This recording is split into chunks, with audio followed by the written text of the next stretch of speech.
This excerpt was taken from a Full and Bloom interview with vocalist Kevin Dubrow. Kevin and I did the interview just prior to his death. The audio was transferred from cassette, so please keep that in mind. If you'd like to listen to more excerpts with Kevin, click the link in the description. How do you end up signing to the Japanese Sony label? The management we had, it's kind of a long story. We were signed in '76, and we did a showcase for Casablanca Records, Neil Bogart label. Loved the band, said he's going to sign the band. Changed his mind a week later. Went and played, never did a label. They all passed. Then when Neil Bogart came back, he said, I changed my mind, I'm going to sign them. And we went ahead and started to record the record, and Neil Bogart changed his mind again. So in the middle of recording the record, we went to a label called Buddha, and they said they're going to sign the band. We said, okay, great. But they changed their mind, or they went bankrupt. So we're stuck with this in the middle when management put up the money to make this record. So they couldn't get any American label to sign it.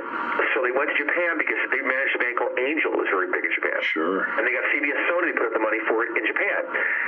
And we tried to get an American label to sign it over here, and they wouldn't, so we made the second one just for CBS Sony Japan.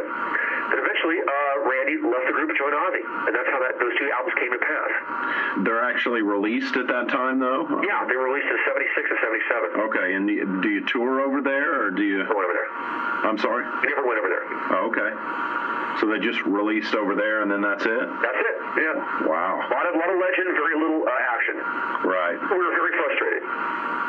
And where do you guys record the records? The first one was done at the old Wally Heider Studios in Hollywood, and the second one was done at the old Record Plant Studios in Hollywood, legendary Record Plant Studios. Now, any cool memories come to mind from either one of those sessions? The Record Plant stuff was neat because they were rebuilding the studio. It had a fire, and it was the same time that we were recording the second Japanese album. They were mixing the Cheap Trick Live in Budokan in the same place, and I remember those guys were over there. You know, and they were adding all the stuff to it because, you know, the original tapes of Live Budokan weren't recorded well. And that was pretty much all I remember about it, you know. I mean, the Record Plant Studios, if you heard the stories, they used to have a room that was like what we call the rack room. They used to have rooms with jacuzzis and all kinds of stuff in the old 70s. Right. Pretty neat, you know, for the rock stars to come and do all the drugs and stay all night. You know, they encourage rock stars to do drugs and stay all night. Right. Because they, you know, built a big studio bill. Oh, absolutely, yeah. I guess they'd even build the drugs to them? I don't know.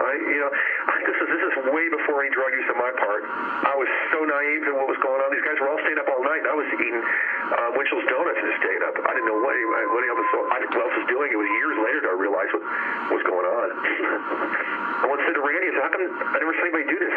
He says, everybody know how much you hated drugs, and nobody wanted to do it in front of you. So weird to hear. So you hated drugs even? Oh, yeah. I mean, I frowned upon them. So how do you get, your cocaine habit, I think, was legendary, right? You know, my cocaine habit was nothing compared to other people's. Really? Yeah, nothing. How do you end up getting involved in it, though? Just, you get bored. I mean, do you remember like a first moment, or do you remember how it... Starwood, we did a show at the Starwood, and somebody offered me blood. I said, fuck it, let's do some. You went where? I'm sorry? Starwood, it was a club in Hollywood. Oh, yeah. Everybody used to play at. Sure. And it was really that simple. I mean, my use of cocaine was no greater than any members of Motley, Crue, or Van Halen's, that's for sure. It was less, if anything. And this is before you, do you... The year before we made it is when I first started getting high. I got you. Yeah, because it started getting frustrating, the record business not getting what we were trying to do. Right. And I get frustrated. You know, you're frustrated. You start getting burst with a lot of common sense. Is going to understand that this business is not built on winners.